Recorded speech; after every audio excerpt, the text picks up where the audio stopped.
Bismillahirrahmanirrahim. Assalamualaikum warahmatullahi wabarakatuh.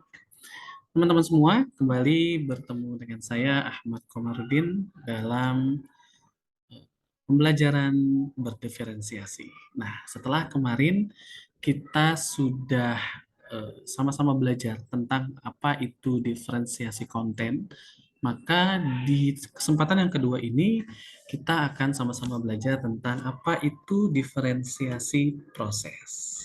Yuk kita lihat slide berikutnya. Oke. Seperti yang kemarin sudah sama-sama kita ketahui bahwa untuk melakukan pembelajaran diferensiasi ya ada beberapa strategi yang bisa kita lakukan ya. Kemarin kita sudah belajar tentang diferensiasi konten, terus kita juga mengetahui ada diferensiasi proses yang nanti akan kita sama-sama pelajari, ada juga diferensiasi produk dan ada juga diferensiasi lingkungan ya. Keempat strategi ini bisa kita terapkan sekaligus maupun satu persatu atau salah satu di antara semuanya. Jadi memang tidak perlu semuanya atau mungkin tidak bisa semuanya kita langsung terapkan. Tapi yang paling penting adalah ketika kita ingin menerapkan pembelajaran berdiferensiasi, maka kita bisa melakukan salah satu atau bahkan semua dari 4 strategi pembelajaran diferensiasi ini. Diferensiasi konten, diferensiasi proses, diferensiasi produk, dan diferensiasi lingkungan. Nah, pada kesempatan kali ini kita akan belajar bersama-sama tentang apa itu diferensiasi proses. Check it out. Nah, Bapak dan Ibu, teman-teman semua, ya setelah kita juga mengingat kembali apa yang sudah kita pelajari kemarin, bahwa sebelum kita melakukan pembelajaran berdiferensiasi di kelas-kelas kita, maka ada beberapa hal yang harus kita perhatikan. Ada beberapa hal yang harus kita miliki sebagai bekal bagi kita, guru, untuk menerapkan pembelajaran berdiferensiasi di kelas kita. Yang pertama adalah readiness siswa, kesiapan siswa. Apakah siswa atau murid-murid kita ini ya sudah siap menerima materi kita? Sudah sampai mana start mereka? Ya, cara untuk mengetahui readiness dari siswa atau kesiapan dari siswa adalah dengan melakukan diagnostik tes kognitif terhadap materi-materi prasyarat yang harus dikuasai oleh siswa, oleh murid-murid kita. Gitu ya. Misalkan ketika kita ingin anak-anak itu mempelajari tentang perkalian, nah, maka tentu anak-anak murid kita sebelumnya harus mempelajari terlebih dahulu atau sudah menguasai materi tentang penjumlahan dan pengurangan. Nah, disitulah guru ya penting untuk mengetahui sudah sejauh mana kesiapan siswa untuk memasuki materi baru ini. Gitu ya. Yang kedua yang juga menjadi bekal harus dimiliki oleh para guru ketika ingin menerapkan pembelajaran terdiferensiasi adalah mengetahui minat dan profil belajar anak-anaknya, murid-muridnya. Ya, kira-kira murid-murid kita si A, si B, si C ini punya minat pada apa? Karena apa? Dengan kita mengetahui minat mereka, maka itu akan membantu kita untuk menerapkan ya strategi pembelajaran berdiferensiasi yang tepat untuk mereka.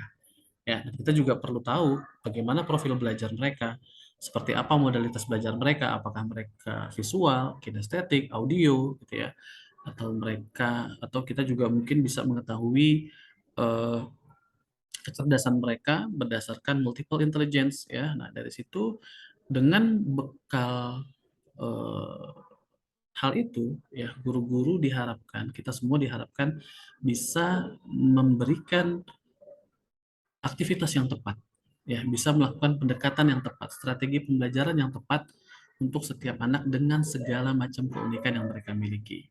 Oke, jadi mohon diperhatikan ya bagi para guru ketika kita ingin menerapkan pembelajaran berdiferensiasi, maka yang harus kita lakukan, kita harus membekali diri kita ya dengan pengetahuan tentang readiness siswa, sejauh mana kesiapan siswa, tentang apa minat mereka dan apa profil belajar dari setiap murid-murid kita. Oke. Baik, Bapak dan Ibu, ya sebelumnya mari kita coba pahami terlebih dahulu apa itu pembelajaran berdiferensiasi proses. Kita memahami diferensiasi proses.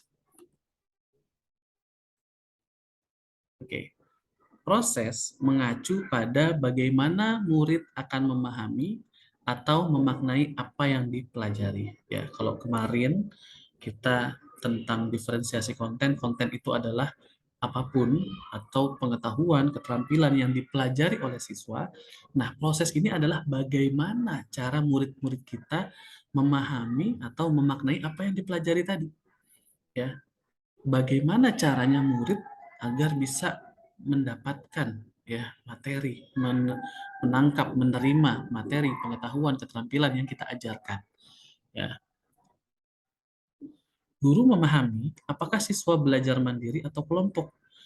Guru juga mengidentifikasi kebutuhan siswa selama proses pembelajaran, memvariasikan proses pembelajaran tergantung pada bagaimana siswa belajar. Nah, itu tadi ya, pentingnya kita mengetahui gaya belajar siswa kita, karena dengan kita mengetahui itu, kita bisa memberikan variasi kegiatan yang sesuai untuk siswa-siswa atau murid-murid kita di kelas. Seperti itu. Kita harus paham nih, kira-kira murid-murid kita ini siapa yang dia lebih senang, misalkan lebih cocok belajar secara mandiri, atau mana yang lebih cocok untuk belajar secara berkelompok gitu ya. Terus kita juga akhirnya bisa memvariasikan berbagai model pembelajaran sesuai dengan gaya belajar mereka. Nah, berikutnya guru juga harus bisa memastikan bahwa setiap murid ya mendapatkan kesempatan yang sama untuk belajar dengan cara terbaik yang sesuai untuk mereka. Nah, jangan sampai nih Bapak Ibu ya, jangan sampai teman-teman ya, siswa-siswa kita, murid-murid kita di kelas, gitu ya, ada yang dia terfasilitasi dengan baik karena pembelajarannya sesuai dengan gaya belajarnya dia. Tapi ada siswa lain yang sebenarnya dia bisa lebih optimal kalau dia belajar dengan cara yang lebih efektif untuk dia gitu ya. Tapi kita tidak memfasilitasi itu. Nah, inilah pentingnya kita memahami diferensiasi proses. Agar apa? Agar semua siswa, semua murid-murid kita dengan segala macam keunikannya, dengan segala macam karakter atau profil belajarnya itu bisa mendapatkan kesempatan yang sama dengan cara yang terbaik yang bisa mereka lakukan gitu. Sehingga kita betul-betul menciptakan peluang untuk sukses bersama. Ya. Lalu apa aja sih contohnya, Bapak Ibu ya, teman-teman semua? Apa contoh aktivitas yang bisa kita lakukan ya dalam rangka melakukan diferensiasi proses?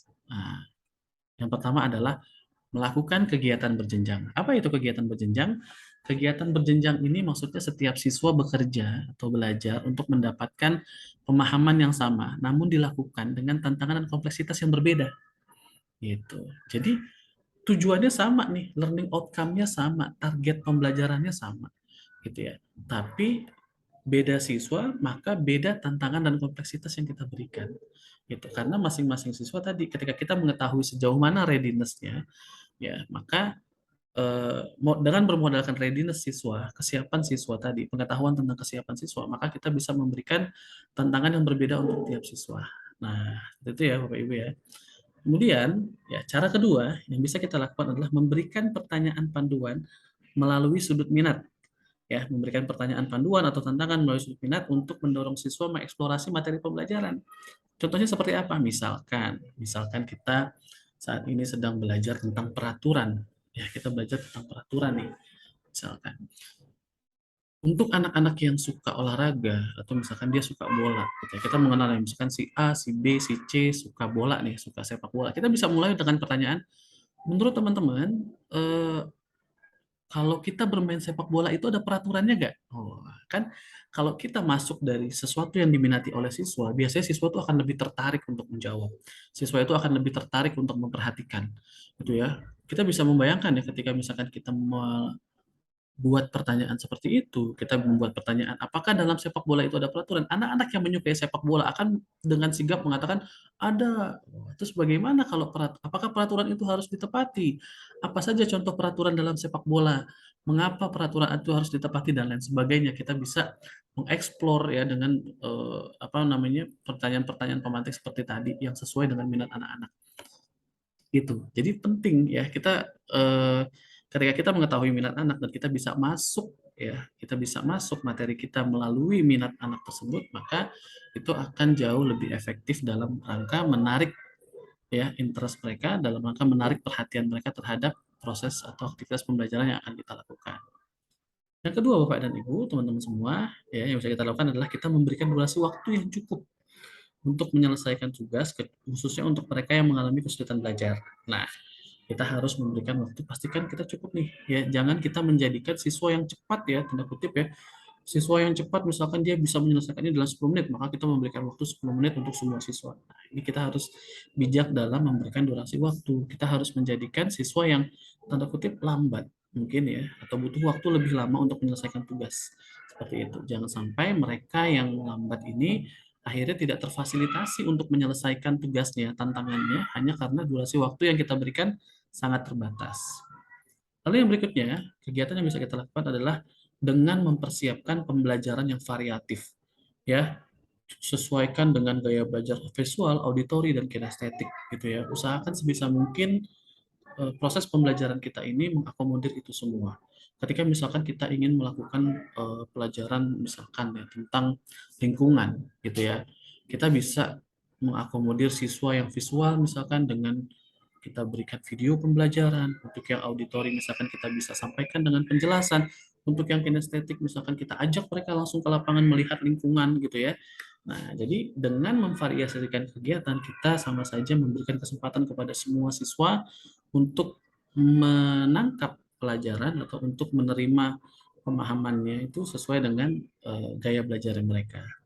Dan yang terakhir yang bisa kita lakukan, contoh terakhir ya, salah satunya diantaranya adalah melakukan pengelompokan yang fleksibel, ya, menggunakan pembelajar secara berkelompok sesuai dengan kesiapan, kemampuan serta minat siswa. Misalkan gitu ya, eh, pada kegiatan telaah atau eksplorasi gitu ya, kita memberikan kesempatan, silakan teman-teman berkelompok sesuai dengan gaya belajar, misalkan auditori, visual, dan kinestetik.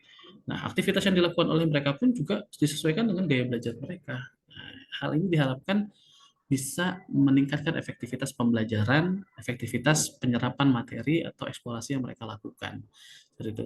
Ya Bapak Ibu ya, itu ada 5 contoh hal-hal yang bisa kita lakukan ya dalam rangka melakukan diferensiasi proses dalam pembelajaran kita. Melakukan kegiatan berjenjang, memberikan pertanyaan dari sudut minat, memberikan durasi waktu yang cukup, menyiapkan kegiatan pembelajaran yang variatif, dan yang kelima, melakukan pengelompokan yang fleksibel. Nah, ini contoh ya Bapak Ibu, contoh tools yang bisa kita buat gitu ya ketika kita ingin melakukan uh, pembelajaran berdiferensiasi gitu ya. Kita tahu dulu kesiapan belajarnya ya, mana anak yang sudah paham, mana yang paham tapi masih butuh penguatan, dan mana yang masih butuh pemahaman lebih dalam lagi, mana yang belum belum belum cukup pemahamannya. Nah, ini dengan kita memiliki ini ya, kita mengetahui seperti apa kesiapan belajar mereka, kita punya data tiap anaknya. Nah, dari situ kita bisa menentukan nih strategi pembelajaran seperti apa yang akan kita terapkan untuk mereka. Pada akhirnya, dengan kita menerapkan pembelajaran berdiferensiasi proses, diharapkan semua siswa dengan segala keunikannya bisa terfasilitasi untuk menjalani proses pembelajaran dengan baik, dan setiap mereka mendapatkan kesempatan yang sama untuk sukses bersama dalam pembelajaran yang dilakukan di kelas. Itu saja Bapak Ibu penjelasan dari saya tentang diferensiasi proses. Mudah-mudahan bermanfaat. Assalamualaikum warahmatullahi wabarakatuh.